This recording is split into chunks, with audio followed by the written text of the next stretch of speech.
Hail and well met, everybody. Welcome to Geek, Thyself, a show by nerds, for nerds, who love geeking out over random facts and esoteric trivia. My name is Heather. I'm Russell. And we'll be your hosts for this journey through the wondrous land of information.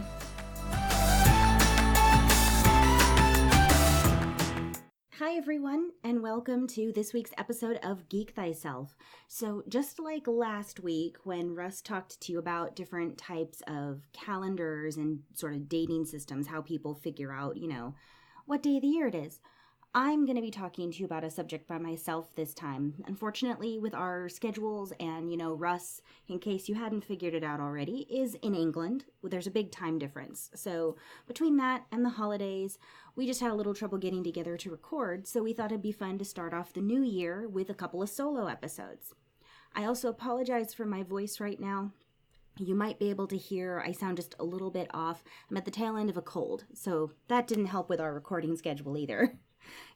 Having a cold for the holidays, why not? So, I'm here to talk to you about New Year's resolutions.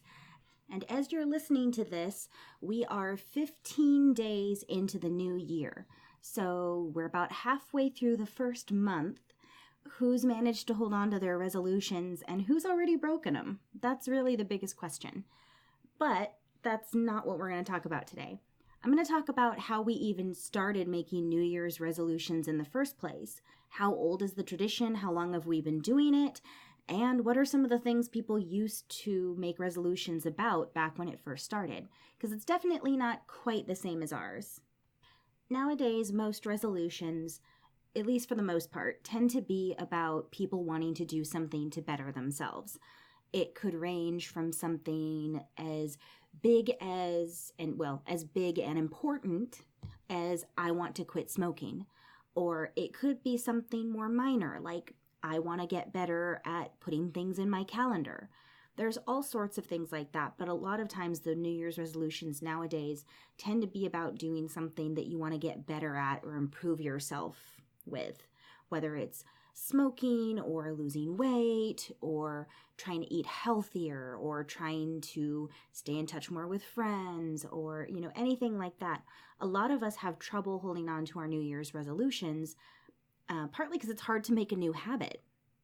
Sometimes people set unrealistic expectations for themselves also.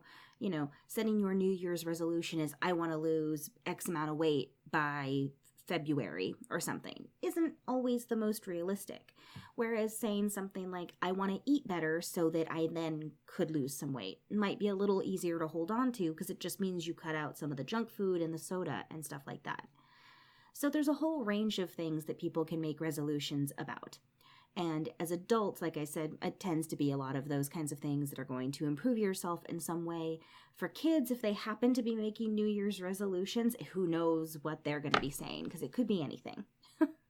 I'm sure my nieces would probably be just, it's a kitty. But she's 2, so she doesn't understand. And now I've officially gotten in our random tangent for the episode, so we'll get back on topic. Russ and I may not be recording together, but I'm sure we're still both going to go off on tangents because we're good at it. So, actual New Year's resolutions can be traced back as early as the time of the Babylonians, which, in case anyone's not keeping track, is thousands of years ago. As early as roughly 4,000 years ago, give or take a little, because they would make New Year's resolutions to do things to honor their gods. They were a pagan religion, so they had a lot of different gods, and their resolutions would be things to keep their word to their gods. Whether their resolutions might have been something similar to us. It might have been, I will continue to honor XYZ God. I will, make a donation to your church. Who knows? But they vowed to uphold their word to their gods, and in exchange, they expected to receive the favor of their gods bestowed to them. And of course, they didn't want to upset their gods by breaking those vows because then they would get the disfavor of the gods. And anyone who's ever read old Greek mythology, which is another example of an ancient pagan belief system, you can imagine some of the crazy things that people would have been worried would happen to them if they broke their resolution. We're not talking, modern day situations where I resolve to eat better for the rest of the year and then eat a cookie and worry that my husband's going to call me out on it. No, we're talking about like the old school myths where they thought if they broke their word to their god, lightning was going to strike their house and burn everything down or something. So it's a much bigger thing for them at the time. Of course, it's been changed over the years as we've sort of modernized and people don't have that same strong belief in their gods are going to do something to them, which also may be one of the reasons why we probably, to be fair, historically we can't say 100% that they kept their vows, but if they were vowing to their gods, they had that extra incentive to want them to hold on to their resolutions. Nowadays, our New Year's resolutions are mostly made to ourselves, and it's easy to lie to yourself. So if you're not paying attention, you can break the resolution fairly easily. It also takes a while to really build up a strong new habit. They say that it takes about 21 days to develop something into a habit.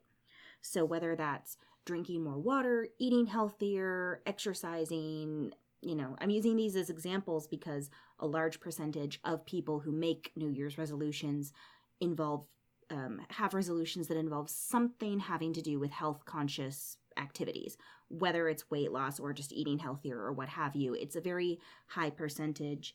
Let's see, the research showed that as many as 45% of Americans, so this is just Americans, but that's the research I have currently in front of me. According to recent research, roughly 45% of Americans say they're making New Year's resolutions, but only 8% are successful in their goals. And of course, I don't have exact numbers on who resolves to, lose weight or be healthy or whatever versus other things. I just know from my own personal experience, talking with friends and family over the years, and just my own personal resolutions have often been to try and be a little healthier throughout the next year, things like that. I do know that there's a large percentage of Americans where that is an aspect of their New Year's resolution. It's not always, I want to lose 10 pounds, but they're going to be saying things like I mentioned earlier. I want to eat healthier. I want to be healthier. And it's a promise we're making to ourselves to try and improve and uphold a vow to ourselves, much like the ancient Babylonians were trying to uphold their vows to their gods. We've just tweaked it a little. After the Babylonians, the tradition of New Year's resolutions was continued. It wasn't just them. It was also something that was done in ancient Rome, at least something similar.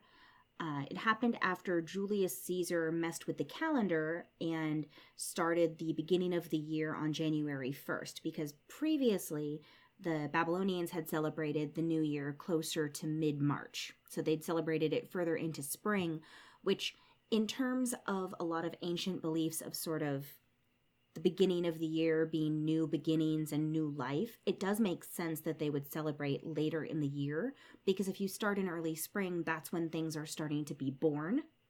That's the birthing season for certain animals, or the breeding season for others. It's also when you're going to start seeing a lot of plants start to be growing again after the cold winters have finally thawed and gone away. So having it around that time makes a lot of sense. But when Julius Caesar redid the calendar and established January 1st as the official beginning of the year, which was roughly circa 46 BC, that was when he decided that the first month was going to be called January, because there was a Roman god named Janus who was literally a two-faced god. So I'm trying to think. Basically, he looked like you took two faces, just the face, not the back of the head, two faces, and glued it together in the middle, so that there was one face forward and one face backwards. And so the significance was that he was said to have inhabited doorways and arches and was always looking both ways. He was always looking forward to the future, but also backward to the past. So having that January month, so named for Janus, be the first month of the year and the beginning of the new year made sense to him. And it was something where a lot of Romans would actually offer sacrifices to the deity and make promises of, good conduct and, again, vows to their gods for the coming year. And again, the exchange was expected to then have them receive, at least in some measure, the favor of Janus by making these resolves or resolutions to their god at the beginning of the new year. So they continued it, and as you fast forward and get into early Christianity, we start to see it continued again, although the religious aspect changed from being, we're going to have many pagan gods we're praying to, of course, being Christianity, being prayers to the one God, the Christian God that they believed in. So that did change up things a little, but the idea was still very similar of, making these vows to do something to better yourselves. Although many of the early Christians would have perhaps been more focused on, I'm going to do things that make me a better Christian, whether that was, being better about keeping the 10 Commandments or anything like that that could be considered a tenet of their particular offshoot of Christianity, would have been something that also could have been a resolution for them. I would hope that for many people, an easy resolution to keep would be, I will not murder anyone, which is one of the 10 Commandments for anyone who's never looked into Christianity at all. One of the many is thou shalt not kill. It's a very good one to keep. I myself am not Christian, but I do 100% agree with that one. And so, someone making that as one of their resolutions would hopefully be fairly easy to keep. One thing that I did think was interesting during my research is that during some of the earliest known incidences of Christianity involving resolutions in their services, they started referring to things as watch night services. So it's like you're watching the night of one calendar pass into the morning of the next sort of idea. And it's obviously not something that every single Christian religion necessarily celebrates, but there are quite a few that do. And I thought it was interesting that they call it the watch night services instead of like a New Year's Eve service. Although, to be fair, technically that's not its official name, at least not when it was created, which was back in 1740. There was an English clergyman, John Wesley, and he was actually the founder of the Methodist Church. But he created a service that he called the Covenant Renewal Service. And it was usually held on either New Year's Eve or New Year's Day. And they also started calling it the Watch Night. There was scripture readings and hymn singing.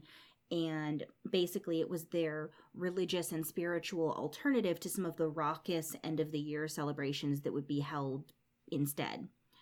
And one of the things that I think is interesting about that is the name he chose, Covenant Renewal Service.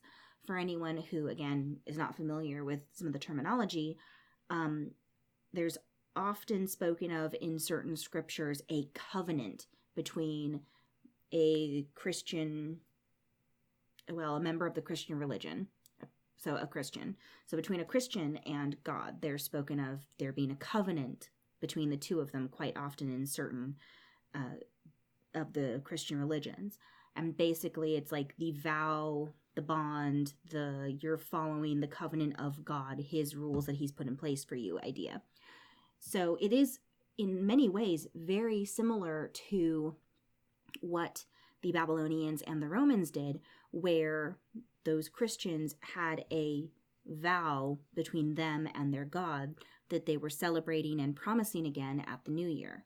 They obviously have a slightly different spin on it because the Romans and the Babylonians were both pagan religions and Christians are not.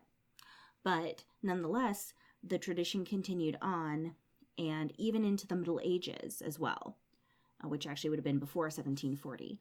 But the Middle Ages also had something referred to as a peacock vow, where knights would sort of re-up their vow of chivalry at the beginning/end of the year, which I think is interesting. And of course, anyone who's seen enough imagery of medieval knights is probably not overly surprised that at some point it became referred to as the peacock vow, given that they often were depicted with very colorful chivalric symbols, their family crests and whatnot. And vowing to uphold their chivalry, again, is a vow, whether to their lord or lady or king, whoever their sovereign was, in addition to whatever religion they were following, they would have been vowing to follow those codes again. So it's been a tradition for literally thousands and thousands and thousands of years. However, nowadays, of course, it has lost a lot of its religious meaning and become more of a almost self-help moment, a moment where we can check in with ourselves at the end of the year, which is also a very good thing and I think very useful, especially nowadays. And with that, we're about roughly halfway through the episode. So I'm going to go ahead and start our mid-roll, and I'll see you in a few.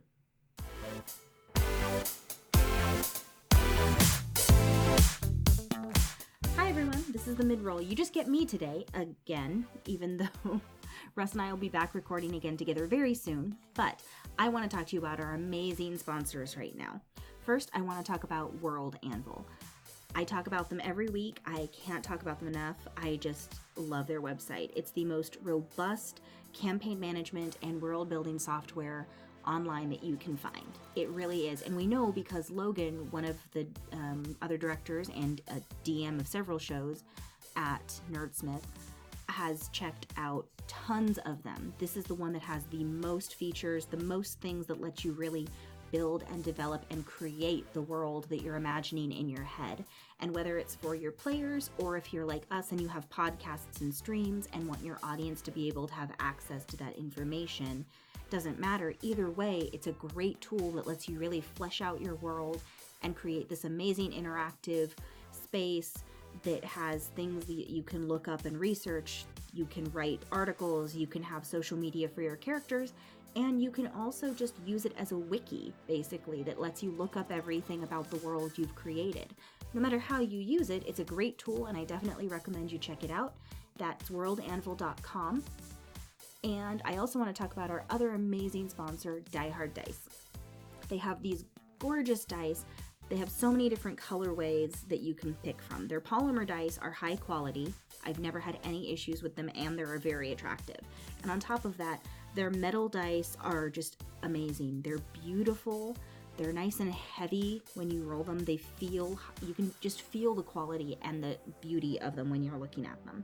On top of that, they have the most amazing thing for me, and for anyone else who plays with a lot of D&D dice and the polyhedral sets, you're gonna love this. Their metal dice, they have certain patterns for them that don't have sharp corners on all the dice. So the D4s are no longer evil caltrops that you could step on and kill yourself with. The edges are blunted, so it still hurts. It's still gonna hurt, but it's not nearly as bad. And because they've got the corners rounded and blunted, they're also not as damaging to your tables and things like that if you roll them, which I think is a great feature because I love the feel and the sound and the quality of metal dice, but having a huge dent in my table after I roll my D20 is not ideal. So they've also got amazing things called their scrolls of rolling, which are basically these wonderful fabric scrolls that are built with a pocket to hold one or two sets of dice, and you can roll them up, and they're a rolling mat when you open them up completely. So if you don't want to have to carry around a lot of dice trays and you just need like one or two sets of dice, it's the perfect travel companion for your on-the-go game. If you go to dieharddice.com, you can see the scroll of rolling and their amazing metal dice that I've been talking about for like 3 minutes. And if you use the coupon code Geek Thyself, you can get 15% off your first or next purchase, whichever it happens to be. It's a one-time use code, so you can't keep using it, but you can check out a lot of the other shows here at the Nerdsmith Network because many of them do, in fact, have a discount code for Die Hard Dice. You just have to make sure you listen to the episodes or watch them, depending on the show in question, to find that code. And the other thing I want to talk about for anyone who hasn't noticed already, if they haven't gone to our website recently, we have started using Patreon through Nerdsmith. So you can now go to patreon.com/nerdsmith to see all the different tiers that we have available. There's a lot of different levels starting from $5, just like on our old system that was on the website. But we really just felt that Patreon was a better way to go for our audience. It's a little more user-friendly than what we were able to set up on the website itself. So we've definitely started using that. There's a lot of bonus content already loaded for all of your favorite Nerdsmith shows. and we are going to be loading more every month.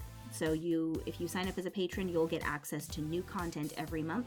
Russ and I are going to start doing what we're referring to as 5-minute fact episodes, specifically for the Patreon. So every month you'll get to hear one of us do a 5-minute either recap of one of our previous episodes or a 5-minute topic that just doesn't quite have enough information to fill up a full half-hour episode, even with the two of us talking and going off on tangents. And with that, I'm going to lead us back into this week's topic, and hopefully you're enjoying learning about the history of New Year's resolutions.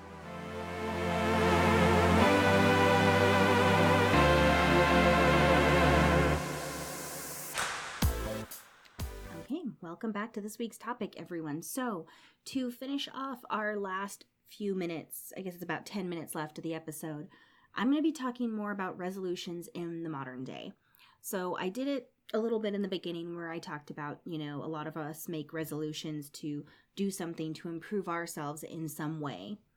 But by modern day, I just mean, like the 1900s and before. So in the earlier 1900s, around the time of like the Great Depression, so the 1930s era, there were some numbers taken, and it was estimated that about a quarter of American adults at the time did New Year's resolutions.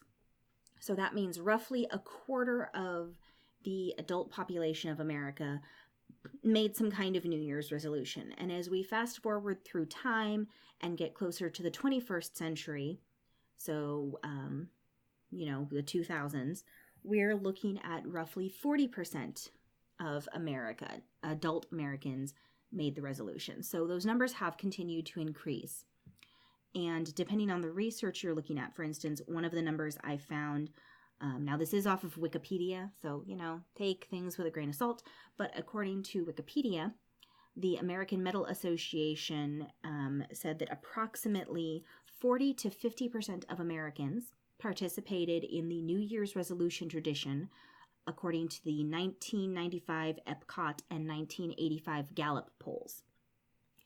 Also, something I thought was interesting that I found, and again, this is according to Wikipedia, was that a study found 46% of participants who made common New Year's resolutions. So some of the ones I was talking about earlier, things like weight loss, stop smoking, exercise more, that kind of thing, were likely to succeed 10 times more often than people who tried to make those same changes at other times of the year, which I think is really interesting. And I think it goes back a lot to, I don't want to necessarily say the human psyche. I'm not a psychologist. I don't want to claim that I am in any way, shape, or form.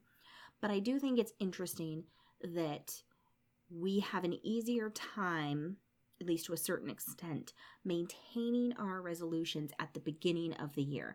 It's often been something that I've heard. I mean, we see it referenced in media and books, and, people talk about, it's a new year, new me. There's this common thought that the new year is a new chance. It's a new day, it's a new life, it's a new year. It's a new chance for you to start over and have something good happen. You can reflect on the past, but you look forward, which reminds me a lot of, like we were talking earlier about Julius Caesar and Janus, one face looking forward, one face looking back. Basically, it's embracing the face looking forward. You're looking forward to that next year. Your past is there, but this is a new year. It's a new thing. So you're trying something and you're going to stick to it. At least that's the hope. I made the joke at the beginning of the episode, how many people have already broken their resolutions, who's still maintaining them, because there's a lot of people who don't keep them up. And like I said, it's hard to change a habit you've been in for however long. It's hard to create a new habit. There are a lot of studies that do show that it takes roughly 21 days for you to really start feeling like something is a habit. And it's 21 days of doing it consistently, because even one day of stopping could completely break it, and then you have to restart to make it a habit again. And I will say, in my own experience, I do feel like this is very true. It's very, very hard to turn something new into a habit But it's very easy to break that habit because all it takes is one day or 2 days of saying, well, I'm too tired, I'll do it tomorrow, or anything like that. And suddenly your resolution is broken. But I did think it would be interesting to close off this episode talking about some popular New Year's resolutions. Now, this is a list I found online, so please keep that in mind. It's not like this is a huge, entire world study that somebody did to get all of these, but I just thought some of them were interesting. Now, some of them are, of course, eat healthy, weight loss, physical well-being ones. I think those are very common nowadays just because of, to be perfectly honest, how unhealthy a lot of our eating habits are here in America. There's exceptions, obviously. There's a lot of fit people as well. But I do think that, with fast food and prepackaged food, which has a lot more salt and things like that in it, it's a lot easier for us to not catch it as much or not put as much effort into what kind of food we're eating and putting into our bodies. And so that can result in less healthy bodies. So there's those ones, of course. In addition to those, there's things like promising to donate to charities more. That's actually a very good one. I myself donate to World Wildlife Fund every year. I'm an animal lover, which anyone who's been listening to the episodes already knows. But I support them and I donate where I can to other charities. And of course, here at Nerdsmith, we've supported charities like Heifer International and the Trevor Project because we strongly believe in the Heifer International's message of, getting farm animals to those third world countries, teaching people how to raise them and turn it into a, money profiting business for them to survive and have an income for their family. And then we also, of course, have a large LGBTQ community as part of our Nerdsmith creator group, but also just our audiences and community in general. We are very, very, very much in favor of anything that helps and supports the LGBTQ plus community. And so something like the Trevor Project, which really focuses on LGBTQ plus youth who are in crisis or need, is a fantastic organization to support. Let's see.